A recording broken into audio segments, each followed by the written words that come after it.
Hello friends, അസ്സലാമു അലൈക്കും. അപ്പം ഞാൻ ഇന്ന് ഉണ്ടാക്കാൻ പോകുന്നത് എനിക്കിഷ്ടപ്പെട്ട നിങ്ങൾക്ക് നല്ല ഉപകാരപ്പെടുന്നൊരു ദോശൻ്റെ റെസിപ്പിയാണ്. ഫെർമെൻറ്റ് ചെയ്യാനൊന്നും വെക്കണ്ട, പെട്ടെന്ന് തന്നെ നമുക്ക് അരച്ചെടുത്ത് ചുടാൻ പറ്റുന്നൊരു ദോശ. സിമ്പിൾ ദോശയാണ്, ഹെൽത്തി ബ്രേക്ക്ഫാസ്റ്റ് ആയിട്ട് നമുക്ക് കഴിക്കാൻ പറ്റുന്നൊരു സംഭവമാണ്. ഇപ്പോൾ എല്ലാവരും ട്രൈ ചെയ്യുക. ഇഷ്ടമായാൽ സബ്സ്ക്രൈബ് ചെയ്യാൻ മറക്കരുത്. അപ്പോൾ വീഡിയോയിലേക്ക് കിടക്കാം. ഇതിനായിട്ട് നമുക്ക് 1 കപ്പ് ചെറുപയർ വേണം. പിന്നെ വൈറ്റ് റൈസ് ഇല്ലേ, പച്ചരി, ഇഡ്ലി റൈസ്, അപ്പോൾ അത് ഒരു 1/3 ഭാഗം. പിന്നെ നമ്മളെ ഉലുവ ഒരു 1/2 ടീസ്പൂൺ മതി, കൂടുതൽ വേണ്ട. അപ്പോൾ ഇത് 3ആണ് നമുക്ക് ആവശ്യം. വൈറ്റ് റൈസിന് പകരം നമുക്ക് അരിപ്പൊടി ഉണ്ടെങ്കിൽ അതും ചേർക്കാം. അതിപ്പം ചേർക്കണ്ട, നമ്മൾ അടിക്കുന്ന സമയത്ത് മിക്സിയിൽ അരയ്ക്കുന്ന സമയത്ത് ചേർത്താൽ മതി. ഇതൊരു 6 മണിക്കൂറെങ്കിലും നമ്മൾ സോക്ക് ചെയ്യാൻ വെക്കണം, കുതിർത്ത് വെക്കണം. അതിനുശേഷം നമുക്ക് മിക്സിയിൽ അരയ്ക്കാം. ഈ ദോശയ്ക്ക് ചെറുപയറിൻ്റെ ആ പച്ച ചോയൊന്നും ഉണ്ടാവില്ല കേട്ടോ. നമ്മൾ സാധാ ദോശ കഴിക്കുന്ന അതേ ടേസ്റ്റ് തന്നെ ആയിരിക്കും ഉണ്ടാവുക.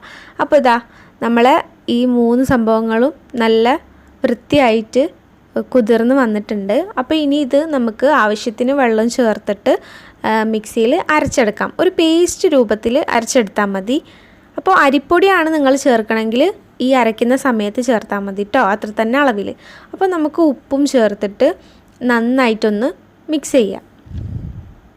അപ്പോൾ അതാ ഏകദേശം ഈ ഒരു പരുവാണ് കേട്ടോ വേണ്ടത്. ഓവറായിട്ട് വെള്ളം വേണ്ട, കാരണം ഓവറായി വെള്ളം ഉണ്ടായിട്ടുണ്ടെങ്കിൽ നല്ല അലിഞ്ഞു പോവും, അതാണ്.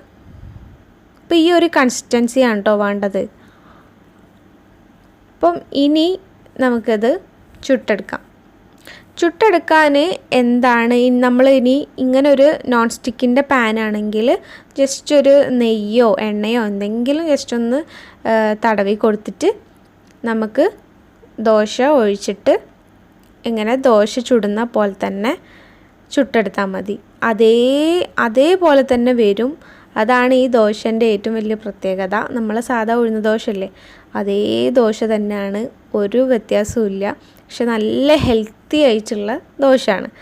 അപ്പം എല്ലാവരും ട്രൈ ചെയ്ത് നോക്കാം. നമ്മൾ ഇരുമ്പിൻ്റെ അയണിൻ്റെ ദോശകല്ലുണ്ടല്ലോ, അതാണ് യൂസ് ചെയ്യണമെങ്കിലും ആദ്യം തന്നെ നെയ്യോ അല്ലെങ്കിൽ നല്ലെണ്ണയോ എന്തെങ്കിലും നന്നായിട്ടൊന്ന് തേച്ച് കൊടുക്കണം. എന്നിട്ട് നല്ലോണം ഇങ്ങനൊരു ബ്രൗൺ കളർ വന്നതിന് ശേഷം മാത്രം അത് നമ്മൾ അടർത്തിയെടുക്കാൻ ട്രൈ ചെയ്യാൻ പറ്റുള്ളൂ. അല്ലെങ്കിൽ ചിലപ്പം നല്ല സോഫ്റ്റ് അതിനെ കൊണ്ട് കിട്ടാൻ പ്രയാസമായിരിക്കും. അപ്പോൾ ഏകദേശം നമ്മളെ ദോശ റെഡി ആയിട്ടുണ്ട്. നല്ല ക്രിസ്പി ആയിട്ടുള്ള ദോശയാണ്.